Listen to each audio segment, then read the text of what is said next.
محترم سامعین حضرات، السلام علیکم ورحمۃ اللہ وبرکاتہ۔ میں ہوں جلیس رضا رامپوری آپ کی خدمت میں ایک نئے موضوع کے ساتھ۔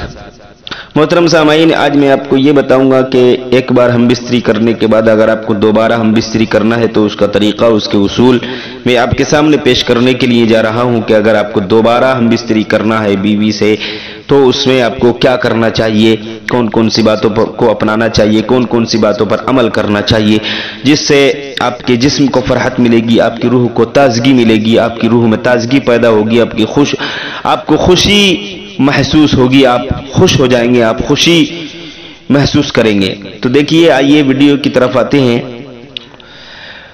اگر آپ نے ایک بار ہم بستری کر لی، آپ کو دوبارہ ہم بستری کا ارادہ ہو، مباشرت دوبارہ کرنا آپ چاہتے ہیں تو آپ کو وضو کر لینا چاہیے۔ آپ اگر دوبارہ ہم بستری کرنا چاہتے ہیں بیوی سے تو آپ وضو بنا کر ہم بستری کریں، تو وضو کر لینا اچھا ہے۔ وضو کرنے سے فائدہ کیا ہوگا؟ آپ اگر ایک بار ہم بستری کرنے کے بعد دوبارہ ہم بستری کرنا چاہتے ہیں تو آپ وضو بنا لیں۔ وضو کرنے سے آپ کی طبیعت میں خوشی پیدا ہوگی۔ اور دوسری بات یہ ہے کہ کچھ لوگ جو ہے شرمگاہ کو دیکھتے ہیں، شرمگاہ کو دیکھنا مکروہ ہے۔ شرمگاہ دیکھنے سے اولاد کے اندھا پیدا ہونے کا ڈر رہتا ہے۔ اور کچھ لوگ اتنے بے خوف ہوتے ہیں، ایسے وہ ان پڑھ ہوتے ہیں، اتنی جہالت ان کے اندر ہوتی ہے کہ وہ ماہواری کی حالت میں بھی بیوی سے ہم بستری کر لیتے ہیں۔ لہذا حیض کی حالت میں ہم بستری کرنا، حیض کی حالت میں یعنی جب پیریڈ ہوتے ہوں، بیوی کو ماہواری ہوتی ہو، تو اس حالت میں، اس ایام میں ہم بستری کرنا حرام ہے، اور یہ اسلام میں حرام ہے، اور دنیا میں بھی ہلاکت کا سبب ہے، جسم کے لیے یہ خرابی ہے۔ اور مباشرت کے وقت خوشبو لگانا جائز ہے۔ خوشبو لگانے سے لذت، راحت اور مسرت زیادہ ہوتی ہے، راحت ملتی ہے، لذت ملتی ہے اور خوشی محسوس ہوتی ہے۔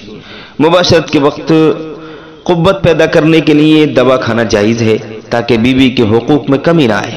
اگر آپ کی قوت باہ ضعیف ہو گئی ہے تو آپ اس کی طاقت کے لیے، قوت کو بڑھانے کے لیے، قوت باہ میں اضافہ کرنے کے لیے، مردانہ طاقت کو بڑھانے کے لیے کوئی معجون وغیرہ طاقت کی چیز کھا سکتے ہیں، یہ جائز ہے۔ اور دوسری بات، اور باتیں تو آپ نے کئی باتیں سنی، اب سنتے جائیے، آپ اصول میں بتا رہا ہوں۔ شرمگاہ کے بالوں کو جلدی دور کر دینا چاہیے، جلدی بنا لینا چاہیے۔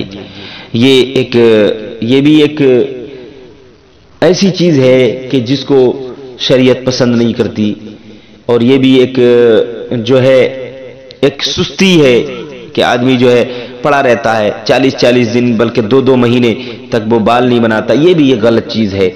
اگر 40 دن سے پہلے بالوں کو بنا لینا چاہیے، یہ اچھی چیز ہے، یہ پاکیزگی کا سبب ہے۔ اور اب میں وہ باتیں بتاؤں گا، وہ باتیں میں بتا دوں اب وہ اس وقت کے بارے میں بتاؤں گا جن وقتوں میں ہم بستری کرنا منع ہے۔ وہ وقت کون کون سے ہیں؟ تو دیکھیے، وہ کون سی راتیں ہیں جن راتوں میں ہم بستری کرنا منع ہے، بیوی سے ملنا منع ہے۔ دیکھیے، وہ 3 راتیں ہیں، ایک تو چاند رات، ایک 15ویں رات اور ایک مہینے کی آخری رات کو مباشرت نہ کرنی چاہیے۔ یہ 3 راتیں ایسی ہیں جس میں ہم بیوی سے ہم بستری نہیں کرنا چاہیے، یعنی مہینے کی پہلی رات، 15ویں رات اور آخری رات۔ ان راتوں میں شیطان کی حاضری ہوتی ہے۔ عید کی رات اور پھل والے درخت کے نیچے اور کھڑے ہو کر مباشرت کرنے سے اولاد بے خوف اور فسادی پیدا ہوتی ہے۔ چاند گرہن اور سورج گرہن اور آندھی آتے وقت شروع رات میں، دیکھو، چاند گرہن اور سورج گرہن اور آندھی آتے وقت اور شروع رات میں جبکہ معدہ غذا سے پر ہو، ان حالتوں میں بھی مباشرت کرنے سے اولاد کم عقل اور بے عقل پیدا ہوتی ہے۔ اب یہ باتیں رہی، اب دوسری بات ایک اور میں آپ کو بتا دوں کہ جس روم میں، جس کمرے میں آپ ہم بستری کریں تو اس میں یہ دیکھ لیں کہ کوئی بچہ وغیرہ جگا ہوا تو نہیں ہے، یا سوتن وغیرہ تو سوگن جو سوکن کہتے ہیں، جس کو سوتن بھی بولتے ہیں، جس کو سوکن کہتے ہیں، وہ سوکن وغیرہ بیدار تو نہیں ہے۔ اس وقت جب آپ کا بچہ وغیرہ بیدار ہو یا سوکن وغیرہ بیدار ہو تو اس وقت مباشرت نہ کریں۔ مباشرت ایسے وقت میں، ایسی حالت میں، مطلب بچہ بیدار ہے یا سوکن وغیرہ بیدار ہے تو مباشرت کرنے سے زنا کی عادت والا بچہ پیدا ہوتا ہے۔ تو لہٰذا یہ جو باتیں میں نے آپ کو بتائی ہیں ان پر عمل کریں۔ ان پر اگر آپ نے عمل کر لیا تو آپ کے جسم کو بھی خوشی محسوس ہوگی اور آپ کو ثواب بھی ملے گا۔ امید کرتا ہوں بات آپ کی سمجھ میں آ گئی ہوگی۔ السلام علیکم ورحمۃ اللہ وبرکاتہ۔